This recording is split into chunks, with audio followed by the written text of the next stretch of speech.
आदमी बन के आना नहीं है। वह व्यक्ति उस पेड़ के पास गया।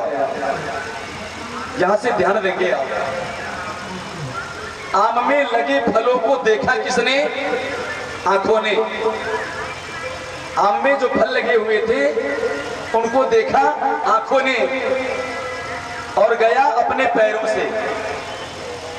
जिसने देखा वह गया नहीं, और जो लेकर के गए आम के पेड़ तक, पैर लेकर के गए, जो लेकर के गए उसने तोड़ा नहीं। तोड़ा किसने? हाथों ने। देखा आंखों ने, गया पैरों से, तोड़ा हाथों ने, और जब हाथों से तोड़ लिया तो चखा किसने? जिह्वा ने, जीभ ने। जिसने देखा वह गया नहीं, जो गया उसने तोड़ा नहीं, जिसने तोड़ा उसने चखा नहीं, और जिसने चखा उसने रखा। रखा किसने? पेट पे।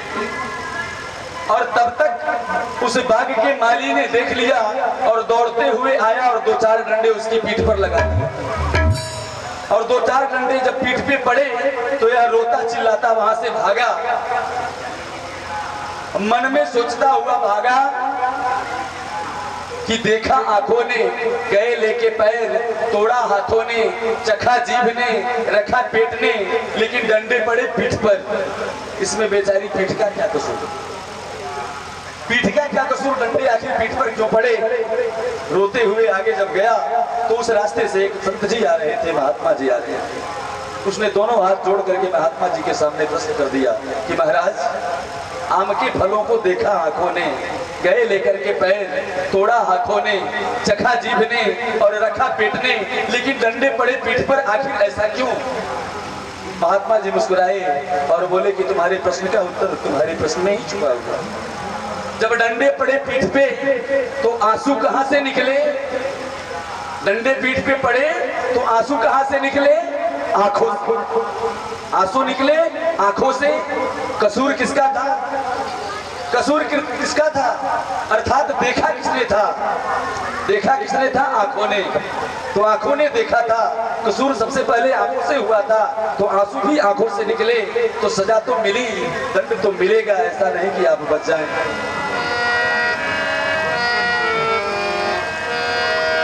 जीवन भर तो किया तूने चोरी, चोरी करके करे सीना चोरी, चोरी करके करे सीना चोरी, चोरी करके करे सीना चोरी, चोरी करके करे सीना चोरी, चोरी करके करे सीना चोरी। लेकिन वहां का हिसाब थोड़ा अलग है। वहां पे न जमानत होती है और न ही थाने में कोई पैरवी काम करती है। जमपुरी में,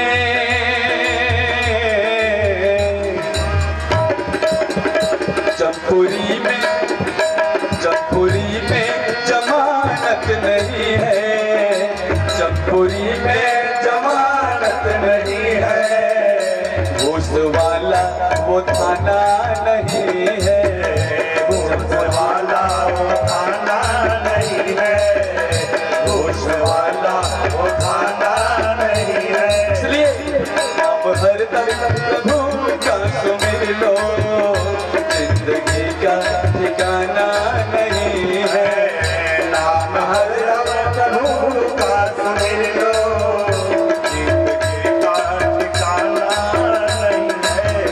जिंदगी का ठिकाना नहीं है, जिंदगी का ठिकाना नहीं है, जिंदगी का ठिकाना नहीं है। बोलिए आनंद भगवान की जय। तो भक्तजनों, भगवान भोलेनाथ प्रसन्न हो जाते हैं और भगवान की कथा सुनाना प्रारंभ करते हैं। भगवान के जन्म की कथा,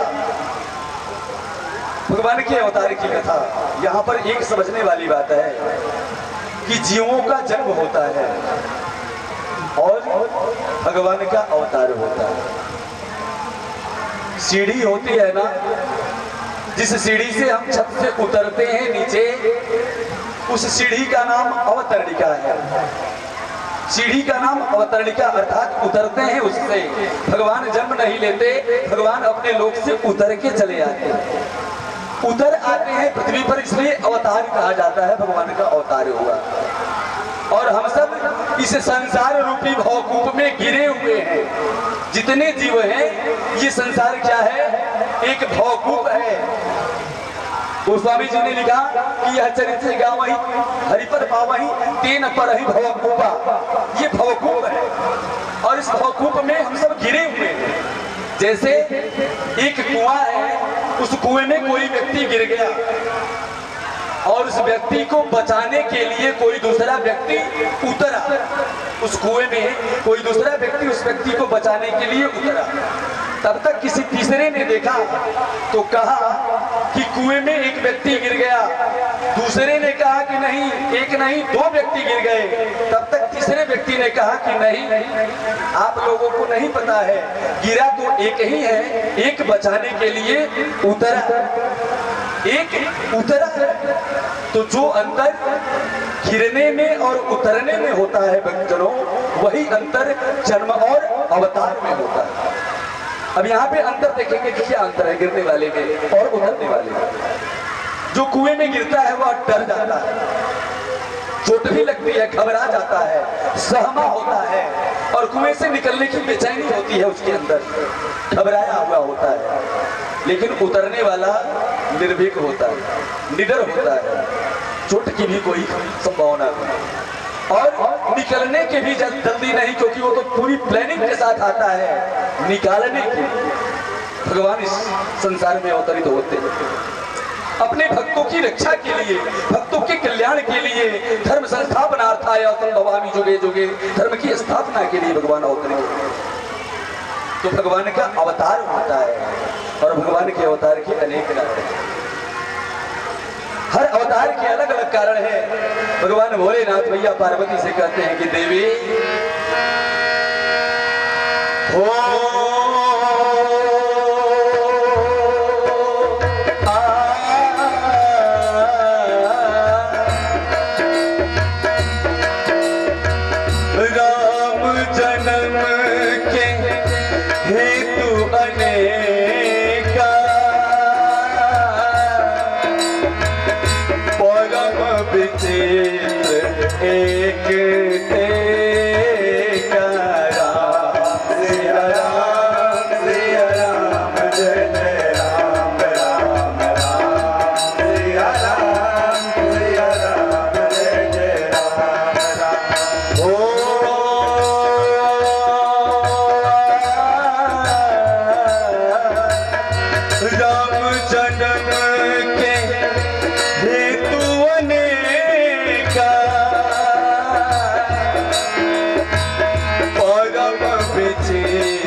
कश्यप अदिति कहाँ पे तुम आता।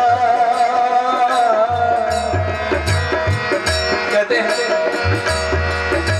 कि एक कल्प में कश्यप और अदिति जी अपनी तपस्या से भगवान को प्रसन्न करके वरदान प्राप्त किए और अयोध्या के चक्रवर्ती सम्राट महाराज दशरथ और कौशल्या के रूप में अयोध्या नगर में जन्म लेकर के अयोध्या के सम्राट बने हैं।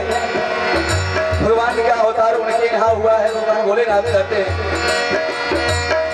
कश्यप अदिति कहाँ पे तुम आता। दशरथ कौशल्या विख्याता राम सिया सिया राम जय जय राम राम राम सिया राम जय जय राम। भगवान भोलेनाथ कहते हैं कि एक बार भगवान विष्णु के दो द्वारपाल थे, जय और विजय नाम के, और सनकादि ऋषियों के शाप के कारण वह हिरण्याक्ष और हिरण्यकशिपु बन के अवतरित हुए, जिनके कारण भगवान ने 12 अवतार धारण किया और नरसिंह अवतार धारण किया। एक बार जलंधर नाम का एक दैत्य हुआ और उसके लिए भगवान ने अवतार धारण कर किया, और वो जलंधर एक कल्प में रावण बना,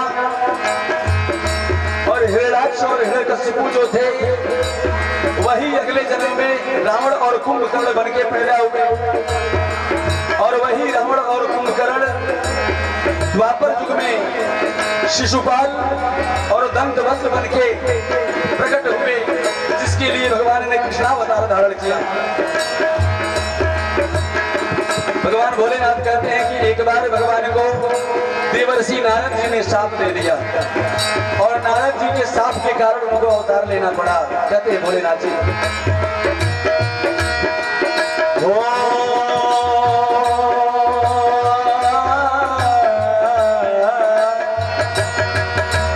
नारद शाप दिन एक बारा, कलम एक लगी तेरी अवतारा, राम सिया राम जय जय राम राम राम सिया राम जय जय राम। भगवान भोलेनाथ कहते हैं कि देवी, एक बार देवर्षि नारद जी ने भगवान को शाप दिया, और उनके शाप के कारण भगवान को मानव रूप में अवतरित होना पड़ा। अब यहाँ पर देवी पार्वती दोनों हाथ जोड़ करके प्रश्न कर देती हैं कि प्रभु, देवर्षि नारद जी तो ब्रह्मा जी के पुत्र हैं, वो तो विरक्त हैं और आत्मज्ञानी हैं, आखिर देवर्षि नारद जी जैसे सिद्ध ज्ञानी महात्मा ने भगवान को क्यों शाप दे दिया? वो तो ज्ञानी है, तत्व का ज्ञान है, परम तत्व को जानते हैं वो, तो आखिर उन्होंने भगवान को क्यों शाप दिया?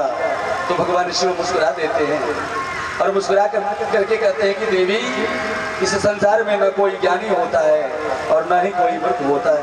कहते हैं, बोले बेहसी महेश तब, बोले बेहसी महेश तब, ज्ञानी मूढ़ न कोई, जेहि जस रघुपति करहि जबान, सो तस तेहि छन होय।